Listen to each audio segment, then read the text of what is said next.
This episode fueled by Mudwater. Follow the link in the description to get a crazy deal on your first order of mud. My name is Michael. I've been absolutely fascinated by tabletop role-playing games for the better part of my adult life, and when I play D&D online, I don't wear any pants. Welcome to Roll With Me.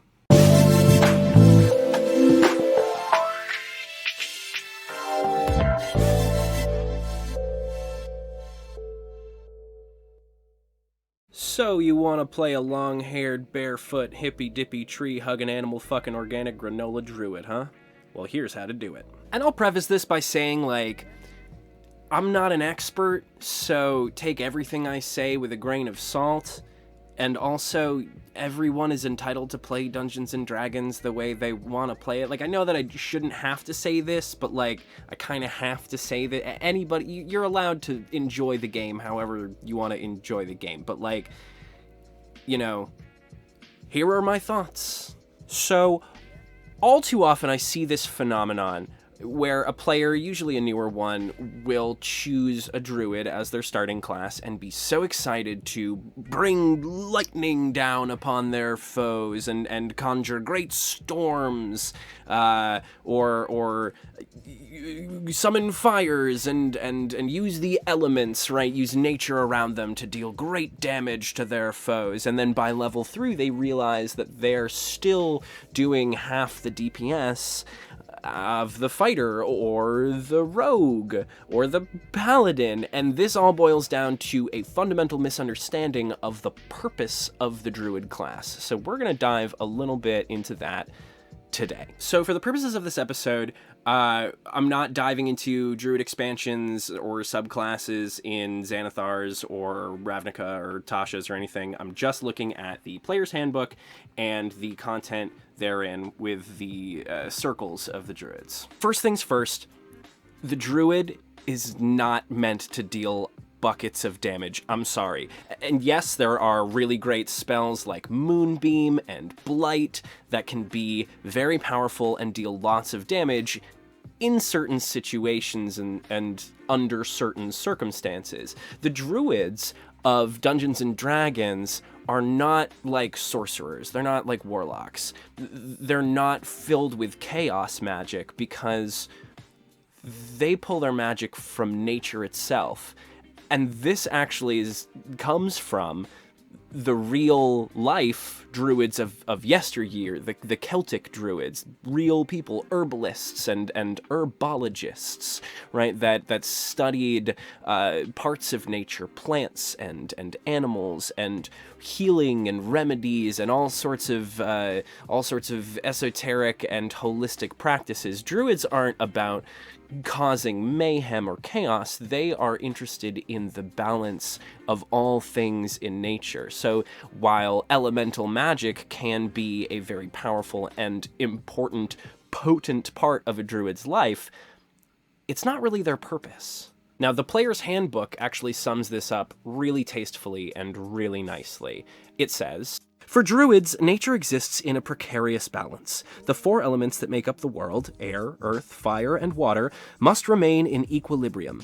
If one element were to gain power over the others, the world could be destroyed, drawn into one of the elemental planes and broken apart into its component elements. Thus, druids oppose cults of elemental evil and others who promote one element to the exclusion of others. Druids are also concerned with the delicate ecological balance that sustains plant and animal life, and the need for civilized folk to live in harmony with nature, not in opposition to it. Druids accept that which is cruel in nature, and they hate that which is unnatural, including aberrations such as beholders and mind flayers, the undead such as zombies and vampires. Druids sometimes lead raids against such creatures, especially when the monsters encroach on the druids' territory. Druids are often found guarding sacred sites or watching over regions of unspoiled nature. But when a significant danger arises, threatening nature's balance or the lands they protect, druids take on a more active role in combating the threat as adventurers." So to play a druid, and to play it well, we should really be paying attention to the motivations and the purpose of the class in the world of Dungeons & Dragons.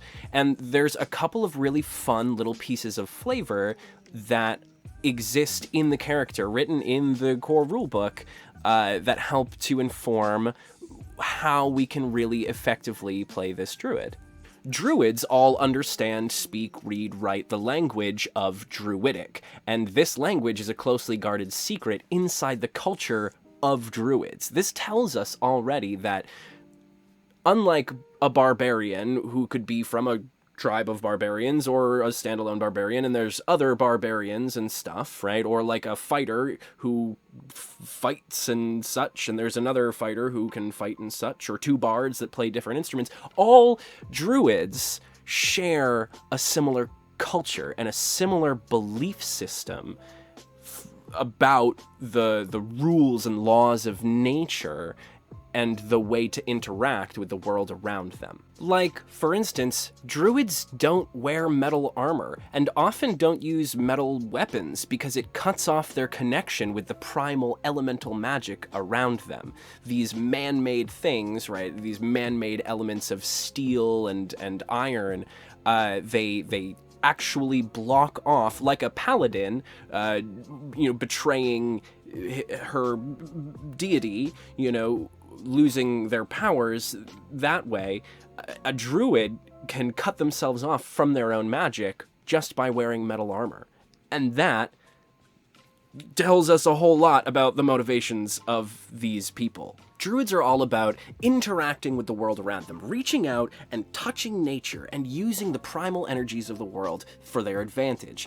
Spells out of the Druid spellbook reinforce this idea, like animal friendship, or speak with animals, or speak with plants, or transport via trees. There's all sorts of these spells that reinforce this idea that Druids have this precocious and curious nature, always wanting to dive deeper into understanding the world around them. And this is why the book tells us that we should prioritize wisdom, our casting stat, and constitution, right? These hardy, natural, primal people living in the world. So mechanically, the player's handbook gives us two options on how we style our druid. Yeah, there's a bunch of circles of the land, but we'll get back to that in a minute. First, we're going to take a look at the Circle of the Moon. Circle of the Moon druids are functionally shapeshifters. They forego a wide array of spells and a thick, rich, flavorful grimoire of fun tricks they can use for the ability to use the class feature Wild Shape as a bonus action, which means you can, whenever you want, transform into a bear or a wolf or a giant eagle and all sorts of stuff. And the creatures that you can transform into get better and better as you level up and take more levels of druid. Now, mechanically, if you are playing a Circle of the Moon druid, you are signing yourself up to be a big, cuddly, furry damage sponge. When you use the ability Wild Shape, you take on not only the appearance and physical stats of the beast you are transforming into, you also take on their hit points. And when your hit points as this creature are reduced to 0, you transform back into your original form with all your hit points, unless some spill over and you lose a couple of your own, but then you can just go right back into another animal form and assume their hit points. And if you play it right, as a druid, you can be essentially unkillable. Of course, there are thousands of other uses of animal forms, like turning into a little spider to avoid a giant rolling boulder in a dungeon. I have definitely done that. A little spider in the corner and avoid being flattened and certain death and all that fun stuff. A bird, you can turn into a hawk and go and scout ahead for your party and come back and tell them. Yeah, of course, there's a lot of ways that you can use your wild shape as a druid for lots of really cool things. But really, you're going to soak up a lot of damage, and you're going to make your party really, really happy when you just turn into a bear and start mauling people.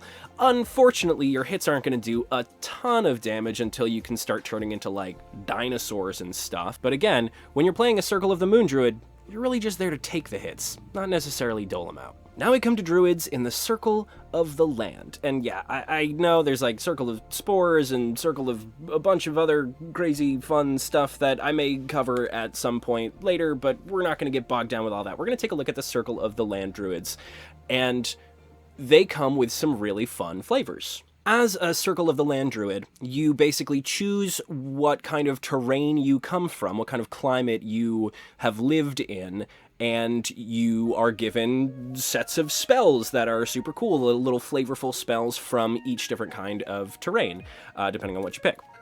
But no matter what terrain you choose, the Druid of the Land really specializes and truly shines in battlefield control.